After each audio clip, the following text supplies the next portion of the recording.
نہیں ہوگا۔ دوسرا عقیدہ، عیسیٰ علیہ السلام قتل نہیں ہوئے، عیسیٰ علیہ السلام سولی نہیں دیے گئے، عیسیٰ علیہ السلام اپنی طبی موت فوت نہیں ہوئے، عیسیٰ علیہ السلام دوسرے آسمان پر موجود ہیں، عیسیٰ علیہ السلام قیامت سے پہلے دوبارہ دنیا میں تشریف لائیں گے۔ عقیدہ ختم نبوت، سیدنا عیسیٰ علیہ السلام کی حیات طیبہ، دو عقائد اور نظریات میں نے آپ کی خدمت میں پیش کیے۔ ان دونوں عقائد اور نظریات کا باغی گروہ مرزا غلام قادیانی اور اس کے ماننے والوں کا ٹولہ ہندوستان کی سرزمین پر 1840 میں غلام مرتضیٰ نامی شخص کے گھر پر ایک بچہ پیدا ہوا۔ خاندان والوں نے اس کا نام غلام احمد رکھا۔ آج کا غلام احمد کل کا مرزا غلام احمد قادیانی بن کر لوگوں کے سامنے آیا۔ اس مرزا غلام قادیانی کی زندگی کے 3 دور ہیں۔ پہلا دور 1840 سے لے کر 1880 تک، دوسرا دور 1881 سے لے کر سن 1900 تک، تیسرا دور سن 1901 سے لے کر سن 1908 تک۔ 26 مئی بروز منگل سن 1908 کو مرزا غلام قادیانی مر گیا۔ اس کی زندگی کا پہلا دور بالکل ابتدائی دور تھا۔ دوسرا اور تیسرا دور اسلام کے خلاف بدترین یلغار کا دور تھا۔ انگریز کا حرام لقمہ کھا کر، انگریز کی چھتری کا سایہ لے کر مرزا غلام قادیانی نے اسلام کی حسین و جمیل عمارت کو زمین بوس کرنے کے لیے ایڑی چوٹی کا زور لگایا۔ انگریز کی آشیرواد میں مرزا غلام قادیانی نے نہ جانے کون کون سے کفریہ دعوے کیے۔ اس مرزا غلام قادیانی نے معمول من اللہ ہونے کا دعویٰ کیا، مرزا غلام قادیانی نے مناظر اسلام ہونے کا دعویٰ کیا، مرزا غلام قادیانی نے مجدد اور مہدی ہونے کا دعویٰ کیا، مسیح موعود ہونے کا دعویٰ کیا، الیاذ باللہ ذلی بروزی نبی ہونے کا دعویٰ کیا، امتی نبی ہونے کا دعویٰ کیا، نبی اور رسول ہونے کا دعویٰ کیا۔ یہیں پر مرزا غلام قادیانی نے بس نہیں کی، بلکہ مرزا غلام قادیانی نے نعوذ باللہ من ذالک محمد الرسول اللہ ہونے کا دعویٰ کیا، الیاذ باللہ محمد الرسول اللہ سے افضل ہونے کا دعویٰ کیا۔ اس سے آگے چل کر رأیتنی فی المنام عین اللہ وتیقنت اننی ہوا، اپنی کتاب آئینہ کمالات اسلام میں مرزا غلام قادیانی نے خود خدائی کا دعویٰ کیا اور یہ کہا کہ میں خدا ہوں، اور یہ کہا کہ زمین و آسمان کو میں نے بنایا، اس زمین و آسمان کے درمیان میں جتنی چیزیں ہیں انہیں میں نے بنایا۔ نعوذ باللہ محمد الرسول اللہ کی توہین کا ارتکاب کیا۔ مرزا غلام قادیانی نے کہا حضور علیہ السلام پہلی رات کے چاند کی طرح تھے، مرزا غلام قادیانی 14ویں رات کے چاند کی طرح تھا۔ حضور کے 3000 معجزات تھے، مرزا غلام قادیانی کے 10 لاکھ نشانات تھے۔ اس سے بھی بڑھ کر نعوذ باللہ معاذ اللہ مرزا غلام قادیانی نے ہندوستان کی سرزمین پر کفر بکا، وہاں کے مظلوم مسلمانوں کے ایمان پر ڈاکہ مارنے کی ناکام اور ناپاک جسارت کی۔ میں قربان جاؤں اپنے بزرگوں پر، اس وقت کے غیرت مند جرأت مند مسلمانوں پر۔ میں نے آپ سے کہا آج کی کانفرنس تحفظ ختم نبوت ہے۔ ختم نبوت کا عقیدہ میں نے بہت آسان لفظوں میں آپ کے گوش گزار کیا۔ سیدنا عیسیٰ علیہ السلام کی حیات طیبہ کا عقیدہ آپ کے گوش گزار کیا۔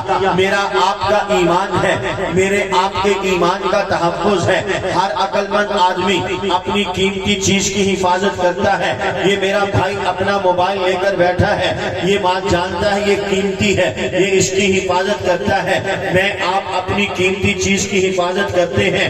ہر مسلمان کے نزدیک مال بھی قیمتی ہے، جان بھی قیمتی ہے، عزت و آبرو بھی قیمتی ہے، لیکن ایک مسلمان کے نزدیک جان اور مال ایمان سے زیادہ قیمتی نہیں ہے، عزت و آبرو ایمان سے زیادہ قیمتی نہیں ہے۔ اصحاب پیغمبر کے پاس مال بھی تھا مگر ایمان کی قدر و قیمت زیادہ تھی، جان انہیں بھی پیاری تھی مگر ایمان کی قدر و قیمت زیادہ تھی، عزت و آبرو انہیں بھی پیاری تھی مگر ایمان کی قدر و قیمت زیادہ تھی۔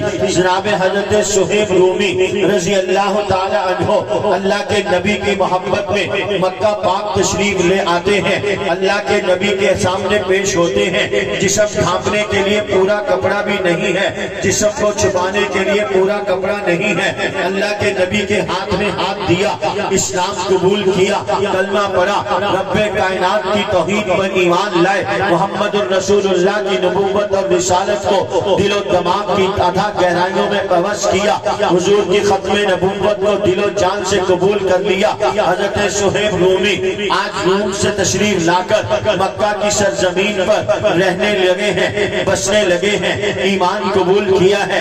رب کائنات نے اس بے یار و مددگار غریب صحابی کا ہاتھ یوں تھام لیا، حضرت صہیب نے مٹی کو ہاتھ لگایا، رب پاک نے سونا بنایا، قدم اٹھایا، رب پاک کی رحمت نے 10 قدم آگے بڑھ کے اس نادار غریب صحابی کا استقبال کیا۔ آج وہ دن آیا، رب کائنات نے محبوب کبریا، امام الانبیاء، آسمان نبوت کے نیر اعظم محمد الرسول اللہ کو مکہ والوں کے ظلم و ستم کے بعد یہ حکم دیا کہ آپ مکہ کی سرزمین چھوڑ دیجئے، مدینہ کی سرزمین آپ کی منتظر ہے۔ مکہ والوں نے قدر نہیں کی، مدینہ والے دیدہ دل فرش راہ کر کے آپ کے انتظار میں بیٹھے ہیں۔ اللہ کے نبی کو ہجرت کا حکم ملا، اللہ کے نبی مکہ سے ہجرت کر کے مدینہ چلے گئے۔ حضرت صہیب حضور کے لیے آئے تھے، حضور مکہ سے مدینہ چلے گئے۔ حضرت صہیب کا دل اس مچھلی کی طرح تڑپ رہا ہے جو ماہی بے آب کی طرح دریا کے کنارے پہ تڑپ رہی ہوتی ہے۔ حضرت صہیب مکہ میں ہے، نبی پاک مدینہ میں ہے۔ حضرت صہیب کا جسم مکہ میں ہے، دل مدینہ میں ہے، جسم مکہ میں ہے، روح مدینہ میں دھڑک رہی ہے، آنکھیں نبی کے دیدار کو ترس رہی ہیں، کان نبی کی آواز کو سننے کے لیے ترس رہے ہیں۔ حضرت صہیب نے جو مکہ کی سرزمین سے مال و دولت کمایا اسے جمع کر کے ایک جگہ پہ رکھ دیا، یہ قصد کیا کہ مکہ کو چھوڑ کے مدینہ پاک کی سرزمین پر پیغمبر کی خدمت میں حاضر ہونا ہے۔ چنانچہ حضرت صہیب جانے لگے، کفار اور مشرکین مکہ آڑے آگئے، کہنے لگے صہیب کہاں جا رہے ہو؟ وہ دن یاد کرو جب تم مکہ کی سرزمین پر آئے تھے، تمہارے تن پر بدن پر کپڑا نہیں تھا، جسم کو چھپانے کے لیے تمہارے پاس کپڑا نہیں تھا۔ آج مال و دولت کے انبار مکہ کی سرزمین سے اکٹھے کر کے مدینہ جا رہے ہو، ہم تمہیں یوں جانے نہیں دیں گے۔ میں قربان جاؤں صحابہ کے عشق پیغمبر پر، صحابہ کے عشق نبی پر۔ حضرت صہیب رومی کہنے لگے تمہیں پتہ ہے میں کتنا خطرناک تیر انداز ہوں، جب تک میرے ترکش میں ایک بھی تیر ہے تم میں سے کا کوئی ایک آدمی میرے قریب نہیں آ سکتا۔ نعرہ تکبیر، نعرہ تکبیر، تاج و تخت ختم نبوت، تاج و تخت ختم نبوت، نعرہ تکبیر۔ حضرت مولانا خواجہ عزیز احمد صاحب، ماشاءاللہ توجہ ہے، بولو لو جی، تھوڑی دیر کے لیے خوش کیا تھا۔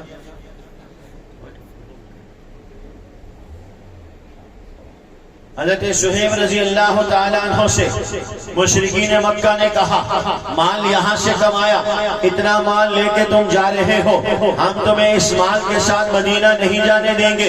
حضرت صہیب رضی اللہ تعالیٰ عنہ دل میں یہ بات ٹھان چکے تھے میں نے ساری دنیا کو قربان کر کے پیغمبر کے قدموں میں پہنچنا ہے۔ حضرت صہیب فرمانے لگے تمہیں معلوم ہے میں کتنا خطرناک تیر انداز ہوں، جب تک میرے ترکش میں ایک بھی تیر ہے تم میں سے کا کوئی ایک بندہ بھی میرے قریب نہیں آ سکتا، کیوں تم نے میرے ہاتھ سے مرنا ہے، مجھے جانے دو۔ وہ کہنے لگے ایسے نہیں، مال تم سے لیں گے پھر تمہیں جانے دیں گے۔ توجہ کیجئے گا، یہاں میں آپ کو ایک بات کہنے لگا ہوں، اللہ کے نبی کے غلاموں پر کافروں کو بھی اعتماد تھا، اللہ کے نبی کی تیار کردہ اصحاب پیغمبر کی جماعت کو مشرکین مکہ بھی مانتے تھے، کفار مکہ بھی مانتے تھے۔ حضرت صہیب سے کہا ہم تمہارا مال لیں گے پھر تمہیں جانے دیں گے۔ حضرت شعیب نے ان سے کہا جاؤ فلاں جگہ پہ مال رکھا ہے وہاں سے جا کے مال اٹھا لو۔ توجہ کیجئے، ان علماء کی موجودگی میں کہتا ہوں ان کفار اور مشرکین مکہ نے 4 بندے حضرت شعیب کے ارد گرد نہیں لگائے، ان کو پہرے میں نہیں بٹھایا، یہ نہیں کہا کہ ہم وہاں جا کے مال لیں گے، اطلاع دیں گے مال مل گیا پھر تم شعیب کو چھوڑ دینا، نہیں۔ اللہ کے نبی کی تیار کردہ جماعت پر اس وقت کے مشرکین کو بھی اعتماد تھا، مشرکین مکہ بھی جانتے تھے محمد کے قدموں میں بیٹھنے والا غلط نہیں کہہ سکتا، جھوٹ نہیں بول سکتا، جو یہ کہتا ہے سچ کہتا ہے، جتنا بولتا ہے کھرا بولتا ہے۔ شعیب نے کہا ہے مال وہاں رکھا ہے تو مال وہی ہوگا، نہ 1 انچ ادھر ہوگا نہ 1 انچ ادھر ہوگا، نہ آگے نہ پیچھے، جس جگہ کا بتایا ہے وہیں سے مال ملے گا۔ چنانچہ مشرکین مکہ مال دنیا کی طرف چلے، شعیب مال آخرت کی طرف چلے۔ مشرکین مکہ نے دنیا کے فنا ہو جانے والے مال کو قبول کیا، حضرت شعیب نے اس لاسانی با وفا بے مثال لازوال مال کو قبول کیا جو پیغمبر خدا محمد مصطفیٰ احمد مجتبی امام الانبیاء خاتم النبیین سید الاولین والآخرین آسمان نبوت کے نگین اعظم محمد الرسول اللہ صلی اللہ علیہ وسلم کی صورت اطہر میں تھا۔ حضرت شعیب ابھی پہنچے نہیں، رب کائنات نے جبرائیل امین کو پیغمبر کی صحبت میں پیغمبر کی مجلس میں پہلے بھیج دیا، جاؤ میرے محبوب کو پیغام دو۔ اللہ کے نبی کے پاس قرآن نازل ہو گیا، حضرت شعیب آئے، اللہ کے نبی نے کہا شعیب تو نے ساری دنیا قربان کر کے پھر بھی اس تجارت میں نفع کمایا، یہ دنیا قربان کی ہے محمد کے نام پہ کی ہے، یہ دنیا قربان کی ہے محمد کے عشق میں کی ہے، یہ دنیا لٹائی ہے پیغمبر کے قدموں پہ لٹائی ہے۔ خدا کی قسم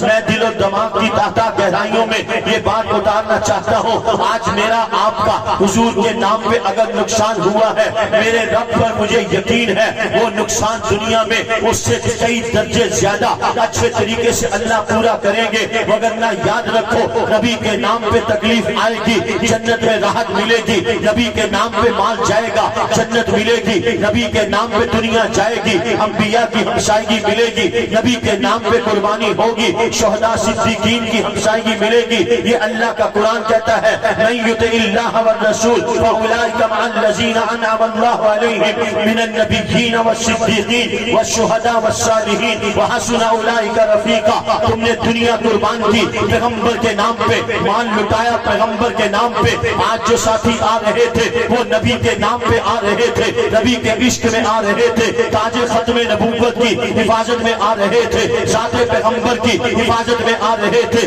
یہ دنیا کا موٹر سائیکل چھنا ہے، رب کریم کی خدا کی قسم غیرت کبھی گوارا نہیں کرے گی کہ انہیں بے یار و مددگار چھوڑ دے، رب اس سے کئی درجے دنیا اچھی دے گا۔ نعرہ تکبیر! حضرت شعیب رضی اللہ تعالیٰ عنہ نے دنیا قربان کی، پیغمبر کے نام پہ قربان کی۔ جاؤ ذرا اٹھا کے دیکھو اصحاب پیغمبر کے عشق و محبت کو۔ حضرت طلحہ بن برا رضی اللہ تعالیٰ عنہ نوجوان صحابی رسول ہیں، اللہ کے نبی ان سے محبت کرتے ہیں، وہ اللہ کے نبی سے محبت کرتے ہیں۔ کئی دن گزر چکے ہیں، طلحہ ملاقات کے لیے نہیں آئے، پیغمبر کو تشویش ہوئی طلحہ کہاں ہے، اتنے دن گزر گئے ملاقات نہیں ہوئی۔ اصحاب نے بتلایا طلحہ بستر پر ہے، بیمار ہے، صاحب فراش ہے۔ اللہ کے نبی اپنے دوست طلحہ بن برا رضی اللہ تعالی عنہ کی ملاقات کے لیے نکلتے ہیں، حضرت طلحہ کے ہاں پہنچتے ہیں۔ حضرت طلحہ بستر پر آرام فرما ہے، حضور علیہ السلام نے ملاقات کی، حضرت طلحہ کی تیمارداری کی، حال احوال لیے، چہرے کو دیکھا، حضرت طلحہ سے باہر آئے، اصحاب موجود ہیں۔ اللہ کے نبی نے کہا مجھے طلحہ کے چہرے پر موت کے آثار نظر آتے ہیں، طلحہ کا انتقال ہو جائے تم نے مجھے اطلاع دینی ہے، میں نے طلحہ کی نماز جنازہ پڑھانی ہے۔ توجہ کیجئے گا، اصحاب پیغمبر کی نبی پاک کے ساتھ محبت اور عشق کو دیکھیے گا، اصحاب پیغمبر کا نبی کو ترجیح دینے کا انداز دیکھیے گا۔ حضرت طلحہ کے متعلق اللہ کے نبی نے کہا اس کا انتقال ہو مجھے اطلاع دو، میں آپ نماز جنازہ پڑھاؤں گا۔ چنانچہ حضور یہ پیغام چھوڑ کے چلے گئے۔ حضرت طلحہ نے دوستوں کو بلایا، فرمانے لگے مجھے لگ یہ رہا ہے میرا وقت پورا ہو گیا ہے, میرا وقت قریب آ گیا ہے, میں دنیا چھوڑنے والا ہوں, آخرت کے سفر پہ جانے والا ہوں, اپنے رب سے ملاقات کرنے والا ہوں, میرا دنیا کا رزق پورا ہوتا ہوا نظر آ رہا ہے, میں تمہیں یہ بات کہتا ہوں میرا انتقال ہو جائے, تم نے مجھے جلدی سے غسل دینا ہے, کفن پہنانا ہے, نماز جنازہ پڑھا کے مجھے دفن کر دینا ہے, اللہ کے نبی کو اطلاع نہیں دینی. ذرا توجہ کیجئے گا, یہ بھائی درمیان میں آ کے کھڑا ہو گیا ہے, اس کو کوئی پکڑ کے بٹھا دے, توجہ کیجئے گا. میں کہنا یہ چاہتا ہوں, حضرت طلحہ بن برا رضی اللہ تعالی عنہ نے کہا میں مرنے والا ہوں, مجھے غسل دے کے جنازہ پڑھا کے دفن کرنا ہے, اللہ کے نبی کو اطلاع نہیں دینی. اسٹیج پر بڑے بڑے علماء تشریف فرما ہے, میرے مخدوم و مکرم عالمی مجلس کے نائب امیر صاحبزادہ عزیز احمد موجود ہیں, ان کی موجودگی میں کہتا ہوں اللہ کریم کرم فرمائے میری یہ بات درست ہو. حضرت طلحہ بن برا رضی اللہ تعالیٰ عنہ سے متعلق پیغمبر نے کہا مجھے اطلاع دینا, میں جنازہ پڑھاؤں گا. میں یہ کہتا ہوں اگر پیغمبر کو اطلاع دی جاتی, جنازہ پڑھانے کے لیے تشریف لاتے, یہ بھی تو ممکن تھا حضرت طلحہ کی قبر کی تیاری میں پیغمبر کا حصہ ہو جاتا, حضرت طلحہ کے غسل میں پیغمبر شریک ہو جاتے, کفن پہنانے میں پیغمبر شریک ہو جاتے, جنازہ پڑھا دیتے, قبر میں اتار دیتے, مٹی ڈال دیتے, دعا کر دیتے, ایک جنازے کی برکت سے غسل بھی مل جاتا, قبر کی تیاری بھی مل جاتی, کفن بھی مل جاتا, جنازہ بھی مل جاتا, مٹی بھی مل جاتی, دعا بھی مل جاتی. ایک جنازہ پڑھانے آتے, اتنی ساری ڈھیروں خیر و برکتیں حضرت طلحہ کو مل جاتی, مگر حضرت طلحہ نے حضرت طلحہ نے نماز جنازہ کو قربان کیا, پیغمبر کو منع کر دیا کہ وہ تشریف نہ لائے, جنازے کو قربان کیا, غسل کو قربان کیا, کفن کو قربان کیا, مٹی کو قربان کیا, دعا کو قربان کیا. وجہ کیا تھی؟ حضرت طلحہ بن برا رضی اللہ تعالیٰ عنہ جانتے ہیں, مجھے بھی پتا ہے پیغمبر آ جائیں گے, میری قبر کی تیاری میں شریک ہو جائیں گے, پیغمبر آ جائیں گے, غسل دے دیں گے, کفن پہنا دیں گے, جنازہ پڑھا دیں گے, قبر میں اتار دیں گے, مٹی ڈال دیں گے, دعا کر دیں گے, اتنے بڑے بڑے انعامات و اکرامات طلحہ تجھے مل جائیں گے. مگر طلحہ جانتے تھے میں دنیا کے کروڑوں کھربوں انعامات پیغمبر کی عزت و آبرو پر, پیغمبر کی راحت پر, پیغمبر کے چین اور سکون پر قربان کر سکتا ہوں. حضرت طلحہ نے کہا میں پیغمبر کو اطلاع اس لیے نہیں کروا رہا کہ پیغمبر نے اپنے گھر سے چل کے مجھ تک پہنچنا ہے, درمیان میں یہودیوں کی آبادی ہے, یہ نہ ہو کہ یہودی میرے پیغمبر کو تکلیف پہنچا دے. طلحہ کائنات کی ساری خوشیاں قربان کر سکتا ہے, یہ نہیں برداشت کر سکتا پیغمبر کے قدموں پہ آ جائے. اصحاب پیغمبر کا یہ جذبہ عشق و محبت تھا اللہ کے نبی کے ساتھ. ہندوستان کی سرزمین پر جھوٹا مدعی نبوت مرزا غلام قادیانی اٹھا, وہاں کے غیرت مند جرأت مند مسلمانوں نے اس وقت کی عوام کی طاقت سے فتنہ قادیانیت کا سد باب کیا. قادیان کی سرزمین پر 1934 میں تبلیغ کانفرنس کے نام سے امیر شریعت سید عطا اللہ شاہ بخاری نے قادیان کی سرزمین پر اللہ کے نبی کی ختم نبوت کا جھنڈا گاڑ دیا. 1901 میں پیر مہر علی شاہ صاحب نے مرزا غلام قادیانی کے خلاف میدان عمل میں اتر کر مناظرے کا چیلنج, مباہلے کا چیلنج, جو چیلنج مرزا قادیانی دیتا رہا پیر مہر علی شاہ صاحب قبول کرتے رہے. ذرا توجہ کیجئے, 1300 سال پہلے صدیق کے ایمان کا کیا عالم ہوگا, عمر کے ایمان کی کیا سطح ہوگی, عثمان کے ایمان کی کیا گہرائی ہوگی, علی کے ایمان کی کیا مضبوطی ہوگی, 1.25 لاکھ سے زائد جماعت پیغمبر کے ایمان کی کیا مضبوطی ہوگی, جو 13 صدیوں کے بعد پیر مہر علی کے ایمان کی مضبوطی ہے. مرزا قادیانی نے پیر مہر علی سے کہا آپ بھی فاتحہ کی تفسیر لکھیں, میں بھی فاتحہ کی تفسیر لکھتا ہوں, جس کی تفسیر علماء قبول کر لے, عوام میں پذیرائی حاصل ہو جائے, وہ سچا, اس کا دعویٰ سچا. پیر مہر علی شاہ کہنے لگے یوں فیصلہ نہیں ہو سکے گا, تیرے ماننے والے تیری تائید کریں گے, مہر علی کے ماننے والے مہر علی کی تائید کریں گے. آج دیکھتے ہیں دودھ کا دودھ ہو جائے گا, پانی کا پانی ہو جائے گا. ستم گر ادھر آ, ستم آزمائے, تو تیر آزما, ہم جگر آزمائے. تو نے اپنی صداقت کے لیے تفسیر لکھنے کو میں یاد ٹھہرایا. مہر علی اللہ کے نبی کی ختم نبوت کے جھنڈے میدان عشق و محبت میں اس طرح گاڑ کے دکھائے گا. اس طرح کرتے ہیں, تو بھی کاغذ لے, مہر علی بھی کاغذ لیتا ہے, تو اپنے کاغذ کو میز پہ رکھ, مہر علی اپنے کاغذ کو میز پہ رکھے گا, تو بھی قلم لے, مہر علی بھی قلم لیتا ہے تو اپنا قلم اپنے کاغذ پہ رکھ. مہر علی اپنا قلم اپنے کاغذ پہ رکھے گا تو اپنے دعوی نبوت کا جام بھر کے اپنے قلم کو حکم کر. مہر علی اللہ کے نبی کی ختم نبوت کا جام بھر کے اپنے قلم کو حکم کرے گا. جس کا قلم خود بخود چلے وہ سچا, جس کا قلم خود بخود نہ چلے وہ جھوٹا. نعرہ تکبیر, تاج و تخت ختم نبوت. کوئی گل بھی سمجھ آ ماشاءاللہ ماشاءاللہ. چل رہے ہیں 40 منٹ پورے ہو گئے. انہوں نے پہلے 40 منٹ کی کیا لگاتی, انہوں نے ٹائم پورا ہو گیا, میرا شروع ہو گیا. ہاں مولانا لو شاہ صاحب فرماتے میں نے مختصر بیان کرنا ہے. میں ایک دم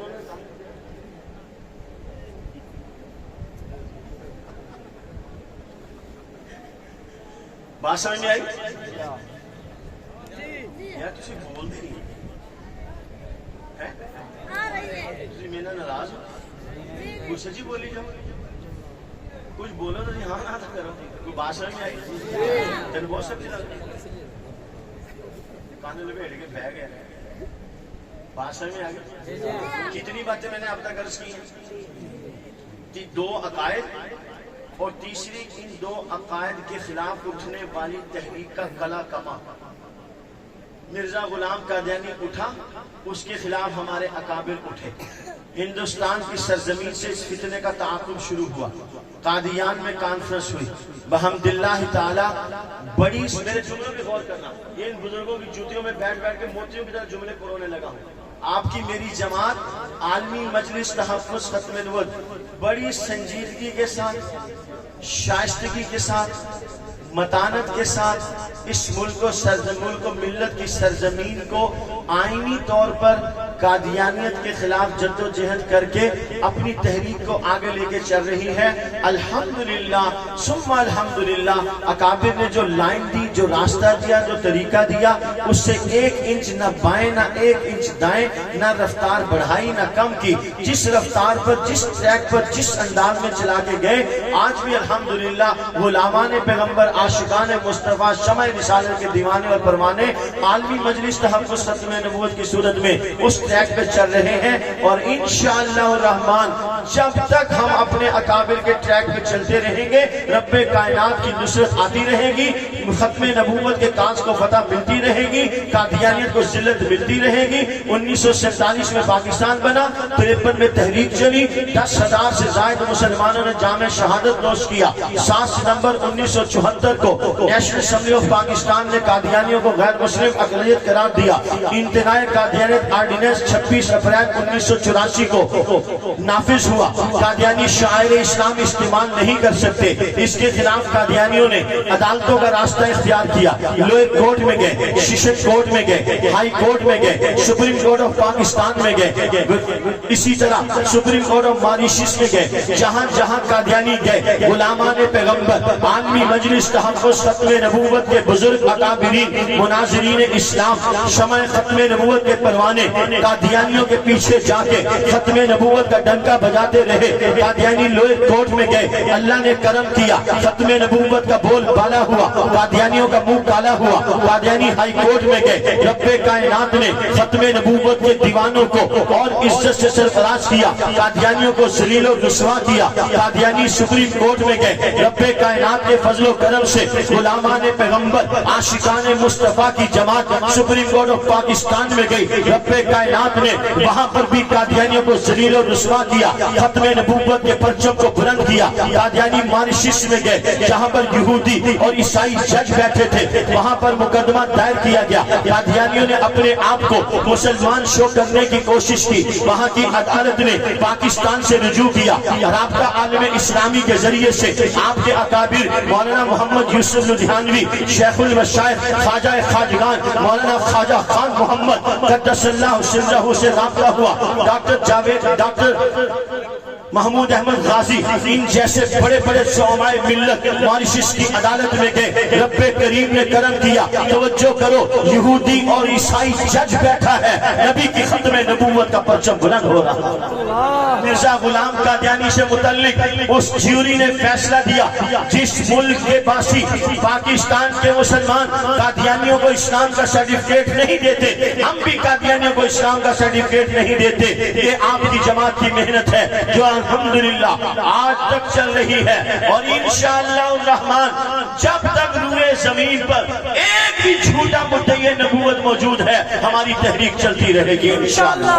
انشاءاللہ مل کے کہو انشاءاللہ۔ آپ اس تحریک کا حصہ رہیں گے انشاءاللہ۔ ہماری عزت اسی میں ہے، ہم اللہ کے نبی کی عزت و آبرو کے تحفظ کا کام کریں۔ جب تک بکے نہ تھے کوئی پوچھتا نہ تھا، انہوں نے خرید کے ہمیں انمول کر دیا۔ میری آپ کی جماعت عالمی مجلس تحفظ ختم نبوت کے زیر اہتمام 26-27 اکتوبر چناب نگر جمعرات جمعہ 2 روزہ تحفظ ختم نبوت کانفرنس منعقد ہو رہی ہے۔ آپ اس کانفرنس میں پہلے کوئی گیا ہے؟ آپ دوستوں میں گیا ہے؟ جو نہیں گئے اب وہ ہاتھ کھڑا کریں، جو اس سے پہلے نہیں گئے، جو نہیں گئے وہ زیادہ ہے۔ اب آپ سارے ہاتھ کھڑے کریں، اس سال سارے جائیں گے انشاءاللہ، کوئی ساتھی پیچھے نہیں رہنا چاہیے۔ اللہ تعالیٰ توفیق امن نصیب فرمائے۔ 3 کام ہیں ہر مسلمان کے ذمہ۔ کتنے؟ نمبر 1 دب کے روٹی کھاؤ،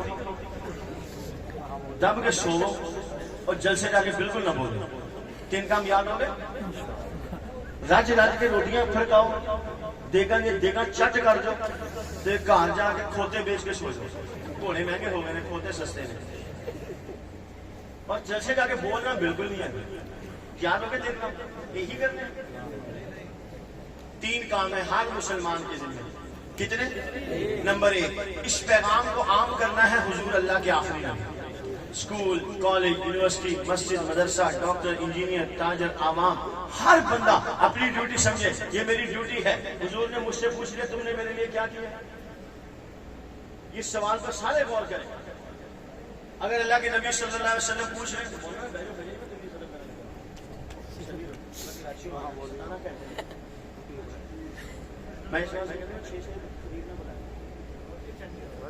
جو کوئی بات نہیں روٹی کھا لیتا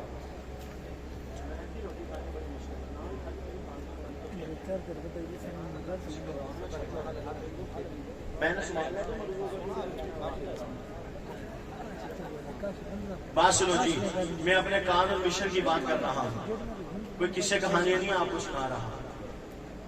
3 کام ہے ہر مسلمان کے ذمہ۔ نمبر 1 اس پیغام کو عام کرنا ہے حضور اللہ کے آخری نبی، یہ ہماری ذمہ داری ہے۔